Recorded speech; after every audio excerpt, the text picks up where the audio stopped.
everyone, welcome to Equipa. সকলোকে এটি নতুন ক্লাছলৈকে স্বাগতম জনাইছো আৰু আজিৰ এই ক্লাছটোত আকৌ আগৰ নিচিনাকৈ আমি আৰু এটা ক্লাছ কৰিম য'ত আমি কেইটামান কুৱেশ্যন প্ৰেক্টিছ কৰিম আশা কৰো সকলোৱে ইয়াৰে আগৰ ভিডিঅ' কেইটা ধুনীয়াকৈ চাই আহিছে ইয়াৰে যিমান কেইটা পাৰ্ট হ'ল গোটেই কেইটা পাৰ্টতে আমি মোষ্ট ইম্পৰ্টেন্ট কিছুমান কুৱেশ্যন আলোচনা কৰি আছিলো আৰু আজিও সেই একেখিনি বস্তু আলোচনা কৰিবলৈ গৈ আছো তো প্ৰথমতে তোমালোকে নিজৰ পৰা চেষ্টা কৰিব লাগে তাৰ পাছত যদি কিবা ডাউটছ থাকে নিশ্চয় তোমালোকে কমেন্ট কৰিব পাৰিবা আৰু লগতে তোমালোকে মোৰ টেলিগ্ৰাম চেনেলত জনাব পাৰিবা স্টাৰ্ট কৰিছো ক্লাছটো একদম প্ৰথম কুৱেশ্যনটো ইয়াতে কি আছে চোৱা the sum of three numbers is 392 তিনিটা সংখ্যাৰ যোগফল আমাক দিয়া আছে কিমান দিয়া আছে 392 the ratio of the first and second number is 2:3 প্ৰথম আৰু দ্বিতীয় সংখ্যাৰ অনুপাত কিমান 2:3 ratio of first and second number is 2:3 and the ratio of second and third number second আৰু third number ratio আমাক দিয়া আছে মানে আলটিমেটলি প্ৰথম সংখ্যাটো আৰু দ্বিতীয় সংখ্যাৰ অনুপাত দিয়া আছে দ্বিতীয় সংখ্যা আৰু তৃতীয় সংখ্যাৰ অনুপাত দিয়া আছে আমাক কৈছে ফাইন্ড the first number এৰে প্ৰথম সংখ্যাটো উলিয়াবলৈ হলে কি কৰিবা ম্যাক্সিমাম ষ্টুডেন্টৰ কনফিউজন আহিব পাৰে কিন্তু এইটো কোৱেশ্চন কি হয় অকনমান কোৱেশ্চনৰ ল্যাঙ্গুৱেজ আছে কিন্তু এইটো প্লট মেথডৰ কোৱেশ্চন হয় প্ৰথমতে আমি প্লট মেথডটো ব্যৱহাৰ কৰিব লাগিব আৰু প্ৰথম সংখ্যা দ্বিতীয় সংখ্যা ফাৰ্স্ট সেকেন্ড আৰু থাৰ্ড নাম্বাৰৰ আমি কম্বাইন ৰেশিওটো উলিয়াব লাগে ঠিক আছে কম্বাইন ৰেশিও কেনেকৈ উলিয়াই সাপোজ মই কৈ দিলো যে প্ৰথম সংখ্যা তিনিটা হৈছে a b আৰু c ধৰা হ'ল সংখ্যা তিনিটা আমি কি কৈ দিলো a b c তো এতে কৈছে প্ৰথম আৰু দ্বিতীয় সংখ্যাৰ অনুপাত কিমান 2:3 তো এইখিনি লিখিলো তাৰ পিছত কি কৈছে দ্বিতীয় সংখ্যা আৰু তৃতীয় সংখ্যাৰ অনুপাত কিমান 5:8 তো এইখিনি যেতিয়া লিখিলো আৰু অটোমেটিক্যালি বাকিখিনি কাম হৈ গল নহল জানো হৈ গল ইয়াতে আহিব 10 ইয়াতে আহিব 15 ইয়াতে আহিব 24 তো এইখিনি হৈ গল ফাইনাল ৰেশিও প্ৰথম সংখ্যা দ্বিতীয় সংখ্যা আৰু তৃতীয় সংখ্যাৰ অনুপাত 10:15:24 এটা নেক্সট কি কৰিম নেক্সট এই গোটেই কেইটা সংখ্যা যোগ কৰিলে কি হ'ব লাগে অকৰ্ডিং টু কুৱেশ্চনৰ মতে হ'ব লাগে 392 যোগ কৰিছো 20 30 40 49 তো 49 ৰেশিও সমান কি হ'ব 392 এৰে এইখিনি আমি ক্যালকুলেট কৰিলে কি দেখিম 50 হলে 5 8 গুণ 40 হয় অৰ্থাৎ 8 বাৰ যাব ঠিক আছে 8 বাৰ r ইকুয়াল কিমান আহি গল 8 আহি গল 49 এৰে কাটি দিয়া 8 আহি যাব আৰু এবাৰ যেতিয়া গম পাই গলো যে r ৰ ভ্যালুটো 8 লগে লগে আমি প্ৰথম নাম্বাৰ কি ধৰিছিলো a প্ৰথম সংখ্যা যদি a হয় 10 ৰেশিও সমান কি হ'ব 10 ৰেশিও সমান হ'ব 10 * 8 অৰ্থাৎ কাৰেক্ট आंसर হৈ গল আমাৰ 80 হাগৰ ক্লিয়াৰ সকলোৰে ডাউন কাৰো একো প্ৰবলেম নাই ওকে নেক্সট কোৱেশ্চনৰ ফালে আইছো এইটো কোৱেশ্চনত কি কৈছে চোৱা প্ৰতিটো কোৱেশ্চন প্ৰথমতে এবাৰ নিজৰ ফালৰ পৰা চেষ্টা কৰিব লাগে তাৰ পাছত হে তোমালোকে ইয়াতে মই যিখিনি কৰাইছো হেতু চাই লবা ঠিক আছে এনেকুৱা নকৰিবা যে ডাইৰেক্টলি মই কৰাইছো তোমালোকে হুই চাই আছা হেতু কাম কৰিলে তোমালোকৰ একো বেনিফিট নহব তোমালোকে নিজৰ ফালৰ পৰা এফৰ্ট এটা দিব লাগিব ট্ৰাই এটা কৰিব লাগিব তাৰ পাছত হে এবাৰ এনসারটো চাই লবা ইয়াতে যদি চাও ইয়াতে কৈছে in an examination 1100 boys and 900 girls appeared মানে এটা এক্সাম এটা টোটাল 1100 আৰু 900 ছোৱালীয়ে পৰীক্ষাটো দিছে মানে আলটিমেটলি আমি টোটাল কি বুলি কম টোটাল মানুহ কিমান আছিল পৰীক্ষা দিয়া টোটাল মানুহ আছিল 2000 মানুহে পৰীক্ষা দিছিলে তাৰ পাছত কৈছে 50% of the boys and 40% of the girls passed 50% লৰা আৰু 40% ছোৱালীয়ে কি কৰিছে পাস কৰিছে আমাক এটা কৈছে find the percentage of candidate who failed fail কৰা ছাত্ৰ ছাত্ৰীৰ আমাক পাৰ্সেন্টেজ উলিয়াব দিছে এটা কথাটো হল ফেইল কোনে কৰিছে সো 1100 লৰা আছিল সেই 1100 লৰাৰ কিমান জনে ফেইল কৰিছে যদি 50% পাস কৰিছে মানে 50% কি কৰিছে ফেইল কৰিছে হয় নাই যদি 50% মানে কি 50% মানে 50-50 হ'ব ন যদি টোটাল মানুহ যদি 100% বুলি ধৰো তাৰে 50% কি কৰিছে ফেইল পাস কৰিছে মানে 50% ফেইল ইমান কেইজন লৰাই ফেইল কৰিছে আৰু লগতে ছোৱালী কিমানে ফেইল কৰিছে ছোৱালীয়ে ফেইল কৰিছে 60% নহয় জানো यस 60% কেনেকৈ গম পালো এনে যদি চাও 40% ছোৱালীয়ে পাস কৰিছে যদি 40% পাস কৰিছে মানে বাকি 60% কি ফেইল তো এইখিনি হৈছে টোটাল ফেইল কৰা মানুহ এটা এইখিনি ক্যালকুলেট কৰিলে কি দেখা পাবা ইয়াতে আহিব আমাৰ 550 ইয়াতে কিমান আহিব এটো তোমালোকে যদি তলৰ এটা 100 লগাই দিয়া 00 কাট হৈ যাব নে নাই ইয়াতে এটা 0 কাট হল ইয়াতে এটা 0 কাট হল ঠিক আছে পার্সেন্টেজটো আমি গুছাই দিব পাৰিম এটা 0 লগাই দিলে হল আৰু ইয়াতেও তোমালোকে তেনেকৈ 100 এটা লগাই দিয়া কাৰণ পাৰ্সেন্টেজ আছে যেটো তো এইখিনি তোমালোকে যেতিয়া ক্যালকুলেট কৰিবা দেখিবা ইয়াতে আহি গল 550 আৰু ইয়াতে কিমান আহিব 540 অৰ্থাৎ 550 যোগ 540 ইমান কেইজন মানুহে কি কৰিছে ফেইল কৰিছে তো আমাৰ 1090 আহিব 1090 জন মানুহে কি কৰিছে এক্সামটো ফেইল কৰিছে আশা কৰো ক্লিয়াৰ সকলোৰে ক্লিয়াৰ ধুনীয়াকৈ বুজি পাই আছে তো 1090 জন মানুহে ফেইল কৰিছে টোটাল মানুহ কিমান আছিল টোটাল আছিল 2000 তো আমাক কৈছে পাৰ্চেন্টেজ কিমান শতাংশ ষ্টুডেণ্টে ফেইল কৰিছে তো চোৱা 2000 মানুহ আছিলে তাৰে ভিতৰত 1090 কি কৰিছে পাছ কৰিছে 1090 জন মানুহে পাছ কৰিছে ফেইল কৰিছে সৰি ফেইল কৰিছে তো এটা যদি আমি 00 কাট কৰি দিও আৰু এটা 0 এটা কাট হৈ গল দেন 2 ৰে এইটো কাটি দিলে কিমান হৈ যাব 5 54.5 আমাৰ কাৰেক্ট আনসাৰ আহি গল অৰ্থাৎ 54.5% লৰা ছোৱালীয়ে কি কৰিছে ক্যান্ডিডেটছে ফেইল কৰিছে ৰে ইয়াতে আমাক যোনটো ক্যান্ডিডেট বুলি কৈছে ক্যান্ডিডেট বুলি ক'লে আমাক গোটেইখিনি কথা হৈছে যে যিমানজনে পৰীক্ষা দিছিল তাৰ ভিতৰত কিমানে ফেইল কৰিলে এটা টোটাল যিমান আছিল তাৰে ভিতৰত গোটেইখিনি সামৰি পেলাই এটা গোটেইখিনি বুলি ক'লে আমি এটা 2000 লিখিম ন তো কাৰ ৰেসপেক্টত কৈছে এইটো বহুত মেটাৰ কৰে যাৰ তুলনাত কৈছে সেইটো সদায় আমি তলত ৰাখিম নেক্সট কোৱেশ্চনৰ ফালে আহিছো এইটো কোৱেশ্চনত কি কৈছে চোৱা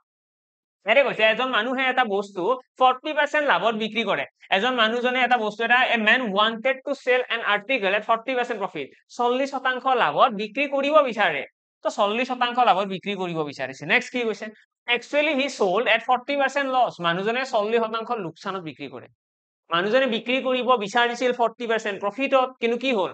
ভুলতে বা মানুহজনৰ ক্যালকুলেশন মিস্টেক হ'ল কিবা আৰু জোত লাগিল আৰু সেইটো কৈছে ন বাট একচুয়ালি হি সোল্ড কিন্তু কিহত সেল কৰিলে 40% লোকসানত কিমান টকাত 4 rupees 480 মানে আমি গম পাই গ'লে আৰে যোনটো লছত বিক্ৰী কৰিছে লছ মানে কি 40% লছ মানে 60% দামত বিক্ৰী কৰিছে আৰু এই 60% 40% লছ ন কিনা দাম সদায় কি বুলি ধৰা হয় যিকোনো এটা কোৱেশ্চনত কিনা দাম আমি সদায় 100% বুলি ধৰি লওঁ যদি বস্তুটো কিনা দাম 100 টকা তাতে যদি 40 টকা লোকসান হৈছে মানে কি 60% দাম আৰু এই 60%টো কাৰ সমান কোৱেশ্চনত দিয়াই আছে 480 এৰে পৰা তোমালোকে কাট কৰিলে দেখিবা 1% ইকুৱেল আমাৰ আহিব 8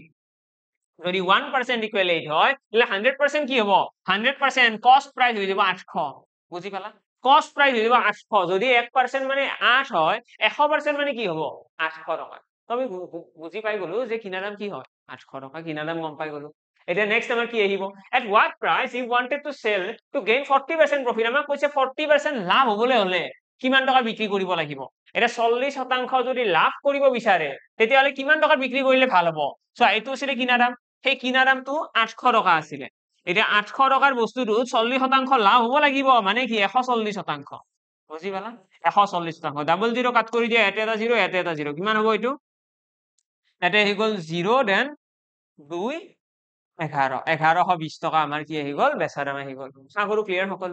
সকলোৱে ক্লিয়াৰ এতিয়া আমি এনেকৈ কৰিব পাৰিলোহেঁতেন আৰু ইয়াতেও আমি 140 পূৰণ কৰিলে আহিলেহেঁতেন ঠিক আছে এইটো হৈছে আমাৰ কাৰেক্ট 1120 টকা যদি বস্তুটো বিক্ৰী কৰিলেহেঁতেন তেতিয়াহলে দোকানীজনৰ কি হ'লহেঁতেন দোকানীজনৰ 40%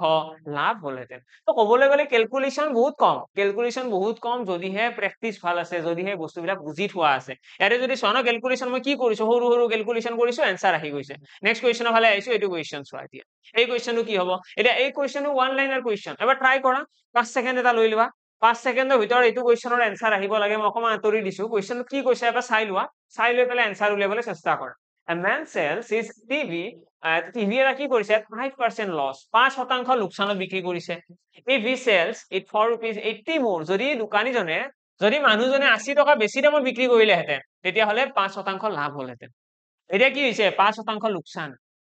চোৱা এতিয়া কি 5% লোকসান যদি 80 টকা বেছি দামত বিক্ৰী কৰে কি হ'ব 5% লাভ মানে কথাটো এনেকুৱা যদিহে বস্তুটো কিনা দাম যদি 100% আছিলে এটো যে বুজিবৰ কাৰণে লিখি আছো আদাৰৱাইজ আমি ডাইৰেক্টলি ইয়াতে কৰিব পাৰিলো সাইডত বহুত শৰ্টত আমাৰ ডাইৰেক্টলি আনসাৰ আহে 100 টকা যদি বস্তুটো কিনা দাম আৰু এই বস্তুটো যদি 5% লোকসান হৈছে মানে বেচা দাম কিমান 95% হৈছে বেচা দাম আমাক কৈছে যে বস্তুটো যদি 80 টকা বেছি দামত বিক্ৰী কৰিলেহেঁতেন মানে এইটো দামত বিক্ৰী নকৰি যদি 95% দামত বিক্ৰী নকৰি 80 টকা এটা বেছি দামত বিক্ৰী কৰিলে হয় 80 টকা এটা লগাই দিলো তেতিয়া কি হ'ব তেতিয়া বস্তুটো 5% লাভ হ'ব মানে 105% হৈ যাব এইটো নহয় জানো 105% হৈ যাব এতিয়া এইখিনিৰ পৰা ক্যালকুলেট কৰিলে তোমালোকে দেখিবা 10% ইকুৱেল 80 আৰু ইয়াৰে পৰা দেখিবা তোমালোকক উলিয়াব কি দিছে আমাক কস্ট প্রাইস উলিয়াব দিছে কিনা দাম কি হ'ব কিনা দাম সদায় 100% তো এটা 10 পূৰণ কৰি দিয়া এটা শূন্য লগাই দিয়া 800 টকা হৈ গ'ল আমাৰ কিনা দাম ঠিক আছে ডাইৰেক্টলি আনসাৰ এটা মই যে কৈছিলো আমি এটা লাইনত কৰিব পাৰো কেনেকৈ এটা লাইনত কৰিম তাৰ কাৰণে আমি চাব লাগিব 5% লোকসান এটা মানুহ এটাৰ 5% লোকসান হৈ আছিল যেতিয়া 80 টকা বেছি দামত বিক্ৰী কৰিলে কি হ'ল 5% লাভ মানে আলটিমেটলি চোৱা লোকসানটো নোহোৱা কৰি দিছে এই গোটেই লোকসানখিনি নোহোৱা কৰি দিছে আৰু উলটাকৈ কি হৈছে লাভ হৈছে মানে আলটিমেটলি কিমান পাৰ্চেন্টৰ ডিফাৰেন্স আহিল পাৰ্চেন্টেজৰ ডিফাৰেন্সটো হৈছে 10% দেখিলে গম পায় 5 যোগ 5 10% আৰু সেই 10% পাৰ্চেন্টেজৰ ডিফাৰেন্সটো কোনে ক্ৰিয়েট কৰিছে এই 80 টকাটোৱে তো সেইকাৰণে আমি ইয়াৰে ডাইৰেক্ট কি লিখিব পাৰিলোহেঁতেন আমি এক্সামৰ এইখিনিহে লিখিম 10% সমান 80 100% সমান 800 ডাইৰেক্টলি জিৰ' লগাই দিয়ে দুই পিনে 100% কষ্ট প্ৰাইচ উলিয়াব দিছে ন তো 800 টকা আমাৰ এনসাৰ আহিব তো এক্সামত তোমালোকে অকল এই লাইনটোহে কৰিব লাগে আশা কৰো ক্লিয়াৰ সকলোৰে যদি সকলোৰে ধুনীয়াকৈ বুজি পাই আছা ভিডিঅ'টো লাইক কৰিবলৈ নাপাহৰিবা আৰু লগতে যিমান ফ্ৰেণ্ডে ভিডিঅ'টো চাই আছে বা যিমান ফ্ৰেণ্ডে পঢ়ি আছে বুলি তোমালোকে গম পোৱা যায় আৰআৰবিৰ কাৰণে পঢ়ি আছে সিহঁতৰ সৈতে শ্বেয়াৰো কৰিব পাৰিবা সকলোৱে ট্ৰাই কৰক কুৱেশ্যনখিনি কাৰ কিমানটা কাৰেক্ট আহে প্ৰথম কুৱেশ্যনটো এইবাৰ কি আছে ইয়াতে 12 copies of book এৰে আমাৰ কষ্ট প্ৰাইচ আৰু সেলিং প্ৰাইচৰ আৰু এটা কথা কৈছে খুব ইন্টাৰেষ্টিং কুৱেশ্যন বহুত ধুনীয়া কুৱেশ্যন আকৌ ওৱান লাইনাৰ এই কুৱেশ্যন বিলাক যেতিয়া প্ৰথমবাৰৰ কাৰণে দেখা যায় এনেকুৱা ফিল হয় যে নাই বহুত টাইম লাগিব কিন্তু যেতিয়া আমি কুৱেশ্যনটো সলভ কৰিবলৈ যাওঁ মাত্ৰ এটা লাইনতে আমাৰ অলমোষ্ট এনসাৰটো আহি যায় হয় এৰে কৈছে 12খন কপি আছে 12 copies of book were sold for rupees 1800 কিমান টকা বিক্ৰী কৰিছে 1800 টকা thereby gaining cost price of 3 copies কিমান টকা লাভ হৈছে 3খন কিতাপৰ কিনা দামৰ সমান লাভ হৈছে আমাক কৈছে find the cost price of the copy of a copy of the book এখন কিতাপৰ আমাক কিনা দাম সুধিছে তো এটা যদি চাও 12খন কিতাপ বেচোতে এইটো কিমান টকা বিক্ৰী কৰিছে 12 copies of book were sold for rupees 1800 12খন কিতাপৰ এইটো হৈছে বেচা দাম 12খন কিতাপৰ এইটো কি এইটো হৈছে সেলিং প্ৰাইস বেচা দাম এতিয়া আমি যদি প্ৰফিট উলিয়াব লাগে যে এইটো বিক্ৰী কৰোতে কি হৈছে লাভ হৈছে ন লাভ হৈছে আমি লাভ কেনেকৈ ক্যালকুলেট কৰো চোৱা মই যদি 1800 টকাটোৰ পৰা এই যে 1800 টকা বেচা দাম আছে এই 1800 টকা বেচা দামৰ পৰা মই যদি 12খন কিতাপৰ কিনা দামটো বিয়োগ কৰি দিওতে কি হ'ব মই সাপোজ 5টা চকলেট কিনিছো ঠিক আছে 2 টকা 5টা চকলেট কিনিছো 2 টকা ঠিক আছে কিনাটো বাদ দিয়া 5টা চকলেট মই বিক্ৰী কৰিছো 10 টকা হল 5টা চকলেট বিক্ৰী কৰিছো 10 টকা এতিয়া সেই বস্তুটো যদি আমি কিমান টকা লাভ হল সেইটো যদি উলিয়াব লাগে আমি কি কৰিব লাগিব যোনটো বেচা দাম আছে 10 টকা বিক্ৰী কৰিছো 5টা চকলেট সেই বেচা দামৰ পৰা আমি কিনা দামটো বিয়োগ কৰিম নে নাই নিশ্চয় কৰিম যদি কিনা দাম 2 টকা হয় 10 ৰ পৰা 2 টো বিয়োগ কৰিলে কি হ'ব 10 ৰ পৰা 2 গলে 8 থাকিব মানে 8 টকা লাভ ইয়াতো সেইখিনি কৰিছো যে 1800 আছিল বেচা দাম তাৰে খৰা কি কৰিছো 12খন কিতাপৰ কিনা দাম অৰ্থাৎ 12 সিপি এটো বিয়োগ কৰি দিলো আৰু দিয়ালে কি ওলাব ইয়াতে প্ৰফিট ওলাব আৰু প্ৰফিটটো আমাৰ কুৱেশ্যনত দিয়া আছে যে কষ্ট প্ৰাইস কিমান প্ৰফিট কিমান যোনটো লাভ হৈছে এই লাভটো হৈছে 3খন কিতাপৰ কিনা দামৰ সমান মানে এই যেটো লাভ হৈছে এই লাভটো কাৰ সমান 3খন কিতাপৰ কিনা দামৰ সমান দ্যাটস ইট হৈ গল এটা এই ইকুৱেশনটো যি সকলে বনাব জানিছে সিহঁতৰ এইটো কোৱেশ্চন আনসাৰ আহি গল কি হ'ব এইটো এখানে গলে যোগ হ'ব অৰ্থাৎ 15 সিপি সমান কি হ'ব 1800 এইখিনি আকৌ সলভ কৰিলে কি হ'ব সিপি ইকুৱেল 15 ৰে কিমান বাৰ যাব 15 ৰে যাব 12 বাৰ ঠিক আছে 12 বাৰ গল আৰু আহিব জানো কিমান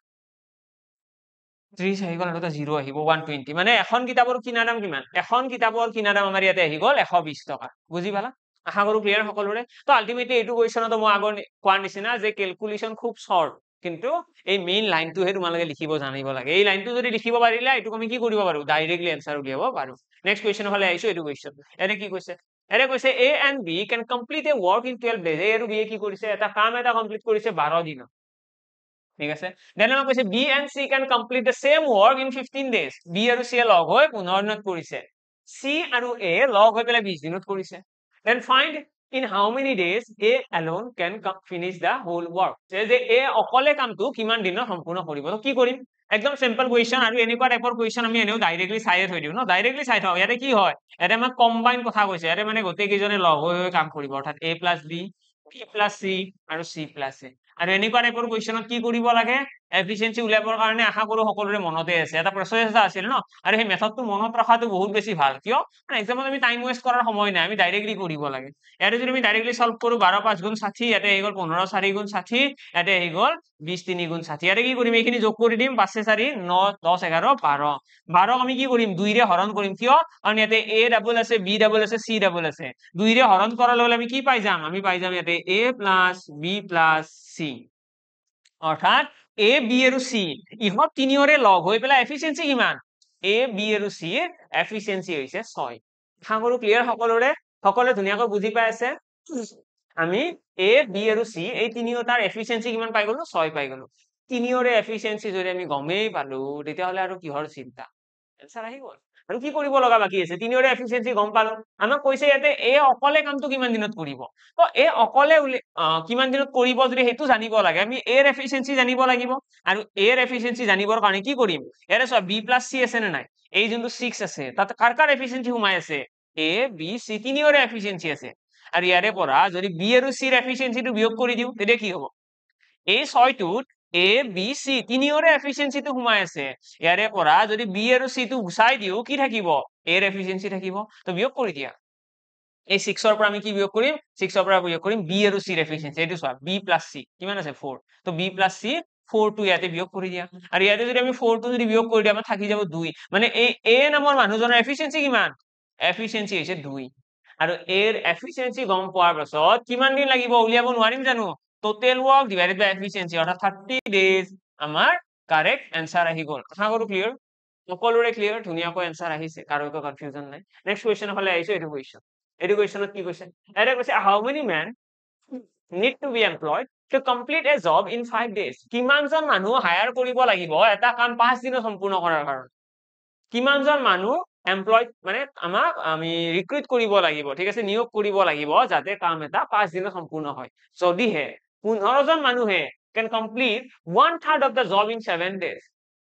আমাক কৈছে ৰে এইটো আমি দেখি পেলাই এটা কথা গম পালো যে এইটো MDH ৰ লগত জড়িত কোৱেশ্চন আগৰো সকলে গম পাই আছে MDH এটা MDH ৰ ফৰ্মুলা কি হ'ব ইয়াতে ফৰ্মুলা কাৰণে মই ইয়াতে লিখি গলো M1 D1 কাৰণ ইয়াতে মানুহৰ সংখ্যাৰ দিনৰ কথা কৈছে আৰু কিবা বেলেগ কৈছে নে ইয়াতে সময়ৰ কথা কৈছে জানো নাই কোৱা মানে H লিখাৰ প্ৰয়োজন নাই কামৰ কথা কিবা কৈছে জানো কৈছে ইয়াতে কৈছে 1/3 of the job 1/3 of the job বুলি কৈছে নাই মানে কামৰ কথাও কৈছে তো সেইকাৰণে আমি ইয়াতে W1 ও লিখিব লাগিব is equal কি হ'ব ইয়াতে হ'ব M2 D2 W2 এইখিনি কথা আমি আগতে আলোচনা কৰিছিলো এই ফৰ্মুলাটো একচুয়ালি হয় কি MDH divided by W and R আৰু তাৰ আমি যিখিনি ডাটা কোৱেশ্চনত দিয়া থাকিব সেই হিচাপতহে আমি ইউজ কৰিম এতে ইয়াতে যদি আমি ডাটাখিনি বহাই দিও কি দেখা পাম এতে M1 কি আছে আগতে আমাক কৈছে কিমানজন মানুহ হায়াৰ কৰিব লাগিব মানে M1 টো আমি নাজানো কিমানজন মানুহ হায়াৰ কৰিব লাগিব যাতে কামটো কি হয় 5 দিনৰ সম্পূৰ্ণ হয় মানে D1 হৈছে 5 ঠিক আছে আৰু লগতে কৈছে কিমান এই কামটোৰ কথা কৈছে কামটো বুলি ক'লে যেতিয়া কোনো ধৰণৰ অংশ বুলি কোৱা নাই কমপ্লিট এ জব বুলি কৈছে কমপ্লিট মানে গোটেই কামটোৰ কথা ক'লে সদায় আমি কি ৰাখিম 1 ৰাখি দিম W1 ৰ ভ্যালু হৈ যাব 1 আৰু এইপিনে কি আছে এইপিনে M2 কিমান আছে আমাক কৈছে 15 জন মানুহে কিমান দিনত কাম কৰিছে 15 জন মানুহে 15 men can complete 1/3 of the work in 7 days 15 জন মানুহে 7 দিনত কমপ্লিট কৰিব তো M2 ভ্যালু হৈছে 15 D ৰ ভ্যালু হৈছে 7 আৰু কিমান কাম কৰিছে 1/3 মানে 1/3 3/1 অংশ কাম তো তলত কামৰ পৰিমাণ আহি যাব 3/1 যিহেতু আমাক প্ৰথমতে যেটো কৈছে how many men need to be employed to complete a job complete বুলি কৈছে ন সেই কাৰণে ইয়াতে 1 লিখিছিলো কিন্তু ইয়াৰে পাছত কৈছে 1/3 of the job সেইকাৰণে 1/3 লিখিছো এটা এইখিনি যদি আমি সলভ কৰিবলৈ যাও আমি কি দেখা পাম 3 টো ওপৰত আহি যাব ন পাঁচেৰে কাটি দিয়া এইটো পাঁচেৰে কাটি দিয়া 15 ক 3 বাৰ ঠিক আছে তাৰ পিছত আমি নেক্সট কি কৰিম ইয়াতে আমি এইফালে আহিছো মই এটা আমি লিখিম M1 is equal 3 পূৰণ 7 পূৰণ 3 তো 63 তো M1 ৰ ভ্যালু আহি গল 63 এটা आंसर কি হ'ব 63 হ'ব নে নাই তো কিমান জনৰ মতে 63 হ'ব কিমান জনৰ মতে 63 হ'ব হ'ব নে 63 নহয় কি হ'ব তেতিয়া হলে আমাক কোৱেশ্চনত কি সুধিছিল এইটো ভালদৰে চাই লও আমাক কৈছে যে 5 দিনৰ এটা কাম সম্পূৰ্ণ কৰিবলৈ কিমান পুৰুষ নিয়োগ কৰিব লাগিব মানে কিমানজন পুৰুষ নতুনকৈ ল'ব লাগিব আগৰ পৰা কিমানজন মানুহে কাম কৰি আছে আগৰ পৰা কাম কৰা মানুহ হৈছে 15 জন আমাক টোটেল মানুহ লাগিব 63 আৰু সেই টোটেলৰ 15 জনে তো অলৰেডি কাম কৰি আছে ন আমাক মানে গোটেই মিলি 63 জন মানুহ লাগিব যদিহে 5 দিনত কৰিব লাগে ঠিক আছে আৰু তাৰে ভিতৰত 15 জন মানুহ আগৰ পৰা কাম কৰি আছে মানে নতুনকৈ কিমান আনিব লাগিব তো সেই কাৰণে কি কৰিম ইয়াতে আমি বিয়োগ কৰিব লাগিব কি বিয়োগ কৰিবা এটা 15 টা বিয়োগ কৰি দিয়া দ্যাটস ইট হৈ গল এটা কিমান হ'ব এটা 48 আমাৰ आंसर আহি যাব ঠিক আছে 48 আমাৰ आंसर আহি যাব তো অৰ্থাৎ 48 জন মানুহ আমি নতুনকৈ নিয়োগ কৰিব লাগিব এইটো হৈছে আমাৰ ফাইনাল आंसर আশা কৰো সকলোৰে ক্লিয়াৰ কিয় ফাইনাল आंसर 48 হল আশা কৰো বুজি পালা যে এই কেইজন মানুহ নতুনকৈ ল'ব লাগিব বাকি 15 জন তো আগৰ পৰাই আছে নেক্সট কোৱেশ্চনৰ ফালে আহিছো নেক্সট কোৱেশ্চনত কি আছে চোৱা এইটো কোৱেশ্চনত কি কৈছে আকৌ এবাৰ চেষ্টা কৰা এইটো খুব ইন্টাৰেষ্টিং কোৱেশ্চন হয় এই গোটেই কেইটা কোৱেশ্চনত তোমালোকে যদি গুৰুত্ব দিয়া তোমালোকে দেখিবা ইয়াতে অকল এটা স্টেপৰ কোৱেশ্চন নাই প্ৰতিটো কোৱেশ্চনত দুটা দুটা স্টেপ আছে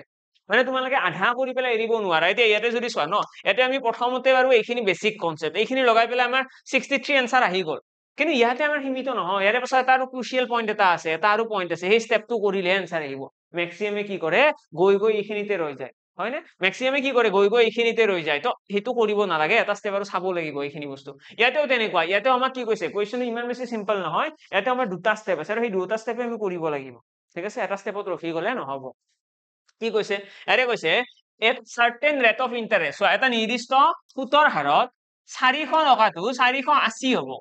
4 বছৰত 480 হৈছে আমাক এতিয়া কৈছে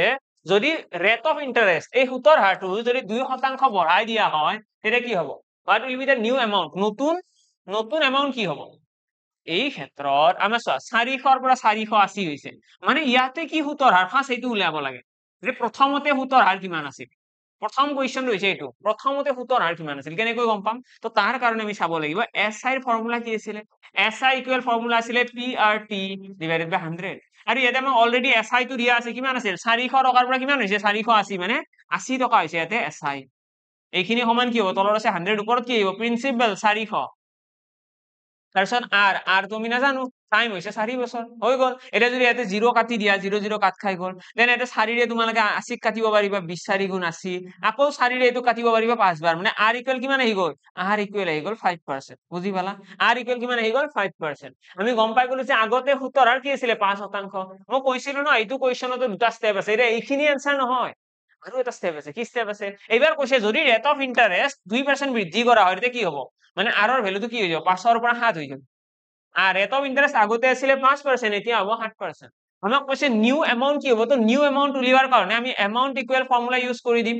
বা আমি SI টো উলাই ললে এমাউন্টটো অটোমেটিক্যালি উলাই যাব SI কিমান হ'ব যদি 7% সুতৰ হাৰ হয় এটা প্ৰিন্সিপাল আছে 400 টকাটো 400 আছে ন ৰেট অফ ইন্টাৰেস্ট হৈ গল 7 টাইম আছে 4 বছৰ টাইমটো তো 4 বছৰে আছে ডিভাইডেড বাই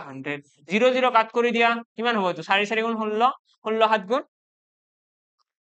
2 আহি গল আৰু লগতে আমাৰ আহিব 11 112 আহিব ঠিক আছে 112 আহি যাব আমাৰ নতুন সুতৰ হাৰ এতিয়া এইখিনিৰ পৰা যদি চাও এইটো হৈছে আমাৰ SI এই SI টো আমি কি কৰিব লাগিব যদি এমাউন্ট উলিয়াব লগা হয় এমাউন্টৰ কাৰণে আমি ইয়াতে লিখিম 400 প্লাস 112 অৰ্থাৎ 512 দ্যাটস ইট এইটো হৈ গল আমাৰ কাৰেক্ট आंसर আশা কৰো ক্লিয়াৰ সকলোৰে आंसर আহিছে সকলোৰে ধুনীয়াকৈ आंसर আহিছে তোমালোকে ক্যালকুলেশন বিলাক অলপমান চাই লবা যদি কিবা হয়ও বেছি মাথা মাৰিব লগা নাই যদি তোমালোকৰ কাৰেক্ট আছে একদম কাৰেক্ট নেক্সট কোৱেশ্চন হলে আইছো এইটো কোৱেশ্চন ওকে খতম চোৱা আমি গোটেইকেইটা ক্লাছতে ট্ৰাই কৰিছো কেইটামান ইম্পৰ্টেন্ট 10টা 5টা কুৱেশ্চন যিমান পাৰি প্ৰেক্টিস কৰিবলৈ আৰু বহুত বেছিও নহয় সদায় ডেইলি বেসিছত তোমালোকে